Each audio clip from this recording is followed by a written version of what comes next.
জামায়াতে ইসলামী অনেক ইসলামিক রাজনৈতিক দলের কাছেই খুব গ্রহণযোগ্য দল না। আমরা দেখেছি যে হেফাজতে ইসলামীর আন্দোলনের ক্ষেত্রে শেখ হাসিনাকে কওমি জননী উপহার দেওয়া, শেখ হাসিনার সাথে হাতকে শক্তিশালী করার জন্য হেফাজতের বিভিন্ন নেতৃবৃন্দের বিভিন্ন সময় সার্বিক অবস্থান জামায়াতে ইসলামীকে ঠেকানোর জন্য হয়েছিল। আপনি নিশ্চয়ই খেয়াল করেছেন। আমি এই ফ্র্যাকশনগুলো আলাদা আলাদা করে বলতে পারি। চরমোনাই সাহেব, আমি একমত নই, এটা আমি একমত নই। হেফাজত ইসলামী আর জামাত ইসলামের মধ্যে জামাত ইসলামী আমি বলি এক হচ্ছে জামাত ইসলামীর যিনি প্রতিষ্ঠাতা ছিলেন আবুল আলা মওদুদী, তিনি মুহাদ্দিসও ছিলেন না, মুফাসসিরও ছিলেন না, তবে তিনি ছিলেন দার্শনিক এবং রাষ্ট্রচিন্তক। তো জামাত ইসলামী যারা করছেন তারা তো আসলে আবুল আলা মওদুদীর কোনো মাসালা বা ফেকা মানতেছে না। এবং জামাত ইসলামী তো অসংখ্য লোক আমি দেখেছি দক্ষিণ চট্টগ্রামে, তারা আমাদের মতো কট্টর সুন্নি, অর্থাৎ তারা মিলাদ কিয়াম করতেছে, তারা পীরি মুরিদি মানতেছে, কিন্তু রাজনৈতিকভাবে তারা জামাত ইসলামী করতেছে। তার মানে হচ্ছে 1922 সালে জিএনএ গ্র্যান্ড ন্যাশনাল অ্যাসেম্বলির মাধ্যমে কামাল পাশা আতাতুর্ক তুরস্কের মধ্যে ইসলামী শাসন ব্যবস্থার জন্য আর না হয় সেই ব্যবস্থা করেছিল। তারপরে প্যান ইসলামিজম নিয়ে আসলো জামালউদ্দিন আফগানি। পরবর্তীতে 1942 সালে আবুল আলা মওদুদী চিন্তা করলেন যে এই সংকটকালীন মুহূর্তে ইসলামী রাষ্ট্র প্রতিষ্ঠার জন্য গণতন্ত্রটাকে বেছে নেওয়া যেতে পারে। এটাই ছিল তার রাষ্ট্রের চিন্তা, আর সেটাই জামাত ইসলামের লোকজন অনুসরণ করছে। কিন্তু জামাত ইসলামের লোকজনগুলো কিন্তু আবুল আলা মওদুদীকে ইমাম হিসেবেও মানে না, কিংবা তার মাসালাও নিচ্ছে না, শুধু রাষ্ট্র। কিন্তু ডক্টর আব্বাসী এই কথাটা আপনি বলতেছেন, আমি তো জামায়াতের কোন নেতার মুখে এরকম শুনি নাই। আমি বলছি এখন ইসলামী একটি রাষ্ট্র প্রতিষ্ঠার জন্য তারা আবুল আলা মওদুদীর রাষ্ট্র চিন্তাটা নিয়েছে। এখন আমরা বা অন্য হেফাজত ইসলাম বা কওমি ঘরানার যারা বিরোধিতা করি জামাতের, সেটা হচ্ছে আবুল আলা মওদুদীর আকীদা যে ভুল ত্রুটি ছিল সেটার বিরোধিতা করি আমরা। কিন্তু একটা কথা মনে রাখবেন, ইসলামের মৌলিক বিশ্বাসের ক্ষেত্রে জৌনপুর, ফুরফুরা, দেওবন্দ, কওমি, চরমোনাই, জামাত, মসজিদ সবাই কিন্তু এক। ওকে, আপনি দেখেন, আমি বলি যেমন 13 সালের 5ই মে শাপলা চত্বর আমি উপস্থিত হয়েছিলাম কয়েক লক্ষ লোক নিয়ে। আমি তো জৌনপুরের এবং আমাকে সুন্নি বলেই জানে, কারণ হেফাজত ইসলামের 13 দফা দাবি আমাদের সকল মুসলমানের দাবি ছিল। এবং সেখানে সারা বাংলাদেশ থেকে 13 সালের 5ই মে জামাত ইসলামী ও শিবিরের লোকজন 200 বাস নিয়ে উপস্থিত হয়েছিল। কারণ ওই 13 দফা দাবির পক্ষে তারাও ছিল, হয়তোবা তারা রাজনৈতিক ভাবে বলতে পারছে না, কিন্তু সেখানে উপস্থিত হয়েছিল। তো কথা হচ্ছে যে মৌলিক বিশ্বাসের ক্ষেত্রে সকল মাসলাকের মুসলমান এক, কিন্তু বাংলাদেশে রাজনীতি করার ক্ষেত্রে কিংবা নিজ নিজ অবস্থান ধরে রাখার জন্য শাখা প্রশাখাগত বিষয়ে একটু দ্বন্দ্ব আছে, এটা তো থাকতেই পারে। একটা ঘরে যদি 5টা ভাই থাকে, 5 ভাই কি আপনি যেটাকে শাখা প্রশাখাগত দ্বন্দ্ব বলতেছেন, সেই দ্বন্দ্ব আমরা অনেক সময় অনেক প্রকট দেখি। কেউ কেউ বলেন যে একজন আরেকজনকে বলেন যে তারা আসলে নাস্তিকদের থেকেও খারাপ, আরেকজন আরেকজনকে বলেন তারা বিধর্মী থেকেও খারাপ, একজন আলেম আরেকজন আলেমকে বলেন, সেগুলো আমরা শুনি। এবং রাজনৈতিক কারণে বলেন, অনেক সময় সেটি মানে কোনো বিষয়ের ব্যাখ্যা দিতে গিয়া না, রাজনৈতিক অবস্থানের কারণে বলেন। আমরা দেখেছি যে বাংলাদেশের ইসলামিক রাজনৈতিক দল, আমি এই মুহূর্তে নাম বলছি না, কিন্তু তারা জনসভায় ভাষণে বলেছেন যে তাদের আসলে জামাতে ইসলামীকে ঠেকানোই তাদের রাজনৈতিক আদর্শ। এটা তো হিংসা, প্রতিহিংসা। তো সেইটা তো আমি বলি একটা আপনাকে উদাহরণ দিচ্ছি। যেমন জামাত ইসলামীর যারা বিরোধিতা চরম পড়ে, আমি তো জামাত ইসলামের সমালোচনা করি গঠনমূলক, যেটা তাদের সংশোধন করা দরকার সেটা করতে হবে। কিন্তু আমি কি কখনো বলতে পারি যে জামাতের লোকজন নাস্তিকদের চেয়েও খারাপ? এটা কি বলা যায়? আপনি বলুন। এখন মনে করেন 13ই মে আপনি বলছেন, সেটা বলছি না, কিন্তু আমি বলছি একজন ইসলামী আলেম বলে আমরা একজনকে চিনি, তিনি আরেকজনকে বলতেছেন। আমি তাকে চিনি। ওই লোকটা যে লোকটা বলেছেন তার নামটা আমিও নিব না, কিন্তু বাংলাদেশে এমন অনেক ইসলামী রাজনীতির ব্যানারে রাজনীতি করছেন যারা কিনা মোসাদ বা র কিংবা সিআই এর পেইড এজেন্ট হয়ে বসে আছেন। এখন রাজনৈতিক আক্রোশে অনেকে অনেক কথাই বলে। যেমন জামাত ইসলামীর বিরোধিতা করতে যে ফরিদউদ্দিন মাসুদ এবং কিছু আলেম শাহবাগীদের সাথে একাত্মতা ঘোষণা করছে। এটা কেন করছে? তাহলে কি শাহবাগী না, তাহলে কি মতিউর রহমান নেজামী, দেলোয়ার হোসেন সাইদি তাদের চেয়ে ভালো ছিল শাহবাগীরা? যে মতিউর রহমান নেজামী, দেলোয়ার হোসেন সাইদি বা জামাতের যাদের ফাঁসি হয়েছে তাদের ফাঁসি রায় কার্যকর করতে ফরিদউদ্দিন মাসুদ শাপলা চত্বরে চলে গেছে, শাপলা চত্বর না শাহবাগ চত্বরে চলে গেছে, নাস্তিক ব্লগারদের সাথে একাত্মতা ঘোষণা করছে। তো বুঝাই যাচ্ছে এটা একটা রাজনৈতিক আক্রোশ ছিল, রয়ের পারপাস সার্ভ করার জন্য এই কাজটা করেছিল কিছু আলেম। অথবা ওই ধরনের কোন আলেম কি বললো, তার মুরিদ কত, তার জনসংখ্যা কত, সেটা কোনো দেখার বিষয় না। সেটা বুঝাই যাচ্ছে কোন একটা ইন্টেনশন থেকে সে কাজটা করেছে বা বলেছে। কিন্তু আমাদেরকে তো ইনসাফে থাকতে হবে। আমরা আবুল আলা মওদুদীর বা জামাত ইসলামীর সমালোচনা গঠনমূলক ভাবে করে আসছি, করতেছি। যেমন আমি জামাত ইসলামী মানে আপনি যেমন বললেন যে মওদুদী সাহেবের ফিলোসফিটা জামাতে ইসলামী আসলে সেইভাবে নিতেছে না, কিন্তু আমি কিন্তু ডক্টর আব্বাসী, আমি কিন্তু এই কথা জামাতে ইসলামের কোন শীর্ষ নেতৃত্বের কাছে শুনি নাই। সত্যি কথা বলবে না, হ্যাঁ বলবে না কেন? বলবে না কেন? তারা যদি এটা না নেয় তাহলে এটা বলবে না কেন? হতে পারে এই জন্য বলবে না যে আপনার কর্মীদের মনোবল ভেঙে যাবে, কিন্তু আমি শীর্ষ নেতাদের মুখে শুনেছি। দেলোয়ার হোসেন সাইদি সাহেব একজন বাংলাদেশে জাদ্রেল একজন স্কলার ছিলেন, এবং আপনি জানেন তার জনপ্রিয়তা এখনো কিন্তু একেবারে আকাশ জনপ্রিয়, আলহামদুলিল্লাহ। সেটা বলি, সাইদি সাহেব ব্যক্তিগত জীবনে আবুল আলা মওদুদীর কোন মাসালা মেনেছিলেন? তিনি তো হানাফি মাযহাবের মতে নামাজ পড়তেন, লম্বা দাড়ি রাখতেন, এবং তিনি পীর ঘরানা থেকে এসেছেন। তার বাবা ছিলেন ফুরফুরার মুরিদ। ডক্টর আব্বাসী, আমি এটা প্রশ্ন সরাসরি করি। ডক্টর আব্বাসী, আমি এটা প্রশ্ন সরাসরি করি। আপনি সোজা সাপটা কথা বলেন, আপনাকে সরাসরি কথা বলি। এই মওদুদীর আদর্শটা জামাত সরাসরি অস্বীকার করা না পর্যন্ত আমি মওদুদী সাহেবের জায়গায় রাখতে চাই, কিন্তু মওদুদী সাহেবের আদর্শটা তারা সরাসরি ভাবে ধারণ করার কথা বলে যে একটা ইসলামিক রাজনৈতিক প্ল্যাটফর্ম তৈরি করেছে, আপনি কি সেটাতে যাইতেন? সেটা আপনি আমল করেন আর না করেন? তাহলে দুইটা কারণে যেতাম। তো জনাব সাইদি যে গিয়েছিলেন সেটাকে আপনি সঠিক মনে করেন? না, সাইদি সাহেব কেন গিয়েছিলেন সেটা তার, আপনি বলতেছিলেন যে তিনি আমলটা করেন নাই, কিন্তু আদর্শের এই ঘরানায় কি আপনি আসতেন?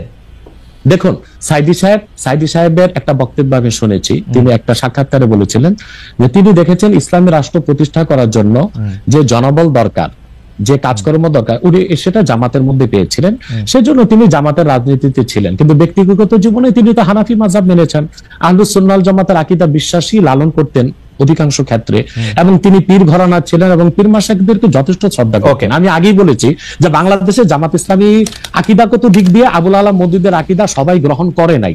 দক্ষিণ চট্টগ্রামের যারা জামাতের নেতা আমির, তারা আমাদের সাথে দক্ষিণ চট্টগ্রামে, আচ্ছা এই ব্যাপারে আপনার বক্তব্য পরিষ্কার। আমি এই ব্যাপারে আবার উত্তরবঙ্গে যারা জামাতের নেতা তারা লামাযহাবী, তারা মাযহাবী মানেন না। সেজন্য আমি বলেছি আবুল আলা মওদুদী তিনি কোনো ইমাম ছিলেন না, তিনি ছিলেন রাষ্ট্রচিন্তক, দার্শনিক। তো তিনি একটা ইসলামী একটি শরিয়া রাষ্ট্র কায়েমের জন্য তিনি যে রাজনৈতিক দর্শন দিয়েছিলেন সেটা জামাত নিয়েছে, কিন্তু আবুল আলা মওদুদীর আকীদায় যথেষ্ট ত্রুটি ছিল, সেটা আগেও বলেছি, এখনো বলছি। এবং জামাত ইসলামী যেহেতু ডেমোক্রেসির চর্চা করে, তাদের সাথে আমার যাওয়ার প্রশ্নই আসে না। তবে আমি আবারও বলছি, চরমনাই হোক, জামাত হোক, মজলিস হোক, তারা সবাই মিলে অ্যালায়েন্স করে সংসদে একটা বিরাট সংখ্যক প্রতিনিধি দল নিয়ে থাকুক, এটা আমি চাই। নিউ ইয়র্কের জ্যাকসন হাইটস থেকে আপনাদের সঙ্গে আছি আমি খালেদ মহিউদ্দিন। 24শে গণঅভ্যুত্থানে কর্তৃত্ববাদী শাসনের অবসান হয়েছে, প্রায় 1 বছর হয়ে যাচ্ছে।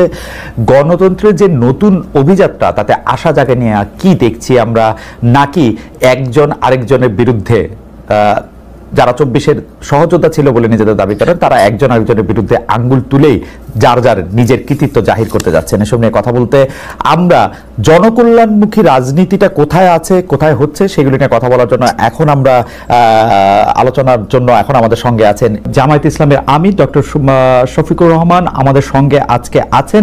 তাকে আমরা স্বাগত জানাই। তিনি আমাদের সময় দিয়েছেন, তার এই চরম ব্যস্ততার মধ্যেও তিনি আমাদের সাথে যুক্ত হয়েছেন। এবং ডক্টর শফিকুর রহমান, আপনাকে আন্তরিক ধন্যবাদ এবং কৃতজ্ঞতা, আমাদের সাথে আপনি যুক্ত হয়েছেন।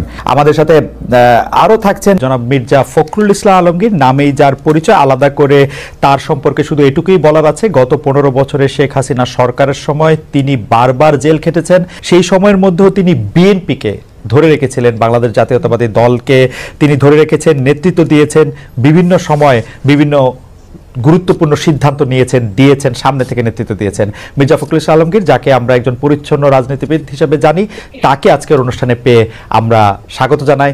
আপনাকে আন্তরিক কৃতজ্ঞতা জানাই যেন মির্জা ফখরুল ইসলাম আলমগীর, আপনি আমাদেরকে সময় দিয়েছেন এবং আমাদের সাথে যুক্ত হয়েছেন। অনেকেই বলে থাকেন যে বাংলাদেশে রাজনীতি করতে হলে ভারতের সাথে একটা বড় সম্পর্ক রেখে রাজনীতি করতে হবে।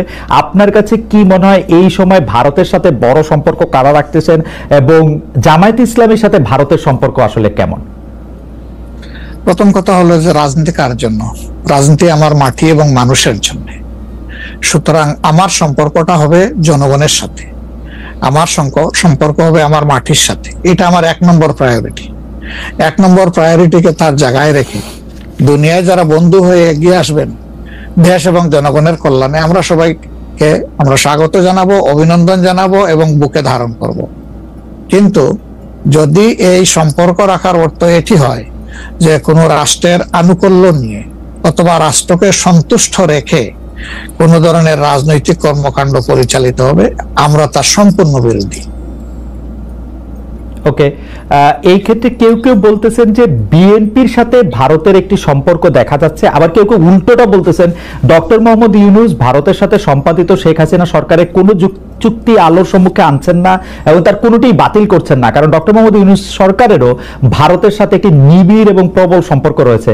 আপনি এই দুটি কিভাবে বিবেচনা করেন যে বিএনপির সাথে কি আসলে ভারতের একটি প্যাক্ট আছে? ডক্টর মোহাম্মদ ইউনূস কি ভারতের কাছে মুখে যাই বলুন খুবই নতজানু সরকার? মানে হোয়াট ইজ আপনার বিশ্লেষণ একটু শুনতে চাই।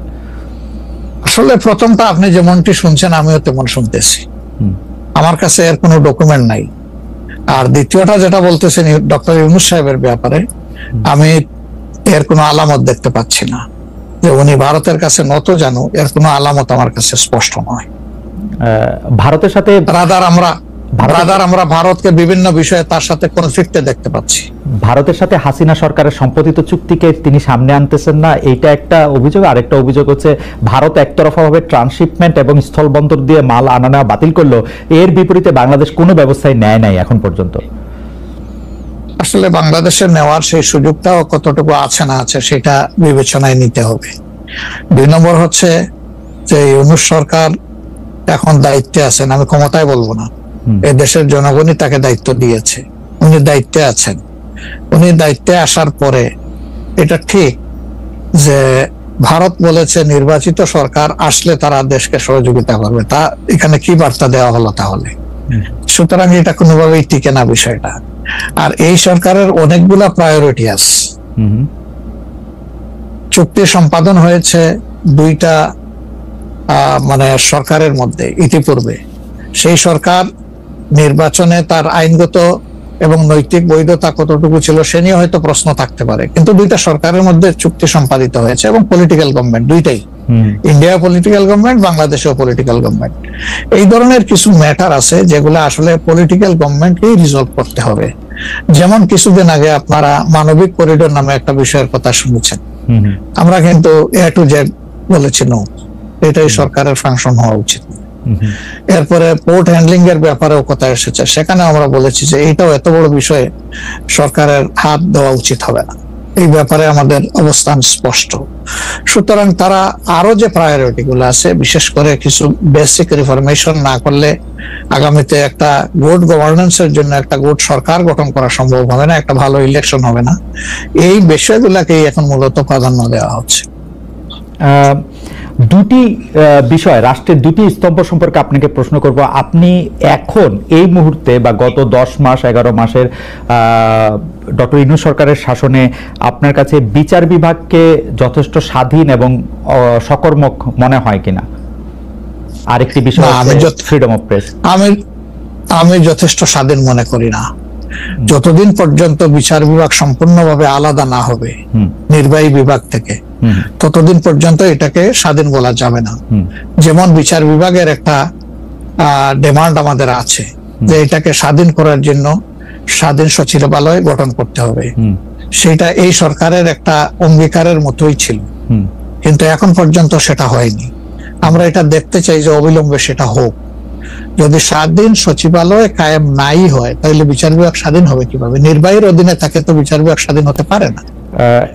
এমনিতে আমরা সারা দেশে যে বিচার আদালতগুলি দেখি বা আমাদের যে আপিল আদালত অর্থাৎ হাইকোর্ট বিভাগ এবং আপিল ডিভিশন যে রায়গুলি এই পর্যন্ত দিয়েছে বা দিচ্ছে, আপনার সাথে তো সারা বাংলাদেশের সবাই কানেক্টেড, আপনার কাছে কি মনে হয় যে তারা স্বাধীনভাবে কাজ করতে পারছে, নাকি নির্বাহী বিভাগ আওয়ামী লীগ সরকারের মতোই বা পূর্ববর্তী অন্য রাজনৈতিক সরকারের মতো প্রভাব বিস্তার করেই চলছে? ইউনূস সরকারও আসলে সুপ্রিম কোর্টের পজিশনটা আমার কাছে আমি প্রথমে আনতে চাই। এখন যিনি প্রধান বিচারপতির দায়িত্বে আছেন তাকে, তার পারফরমেন্সকে আমরা যতটুকু পর্যবেক্ষণ করার সুযোগ পেয়েছি, আমাদের মনে হয়েছে তিনি তার বিবেক এবং তার স্বাধীন চেতা মানসিকতার জায়গা থেকেই তিনি পারফর্ম করছেন। হাইকোর্টের যেহেতু অনেকগুলা বেঞ্চ, সেখানে পার্সন টু পার্সন ডিফারেন্স হতেই পারে। কিন্তু আলটিমেটলি বিচার তো যাবে শেষ পর্যায়ে সুপ্রিম কোর্টের হাতে। Right, appellate division. এই জায়গাটাকে অতীতের যে কোনো সময়ের তুলনায় আমাদের কাছে বেটার মনে হচ্ছে আপাতত। ভবিষ্যতে তারা কি করবেন সেটা এখনই অগ্রিম বলা যাচ্ছে না। ওকে, আর বিচার আদালতের প্রশ্নে মানে জজ। প্রিয় দর্শক আসসালামু আলাইকুম, এই শেষ পর্যন্ত আপনি ভিডিওটি দেখছেন সেজন্য আপনাকে অনেক অনেক ধন্যবাদ। আজকে আমরা আলোচনা করব এনায়েতুল আব্বাস সম্পর্কে। এনায়েতুল আব্বাস সম্পর্কে যতই আপনি বলবো কিংবা আমরা ভাবনা চিন্তা করব, উনি সেই ভাবনা চিন্তার বাইরে। এনায়েতুল আব্বাসী কিছুদিন আগে মিজানুর রহমান আজহারিকে নিয়ে কিছু কটূক্তি করে মন্তব্য করছিলেন যে মিজানুর রহমান আজহারি কাফের হয়ে গেছে, এবং মিজানুর রহমান আজহারিকে যে কাফের ফতোয়া দিয়েছিলেন তারও একটি কারণ আছে।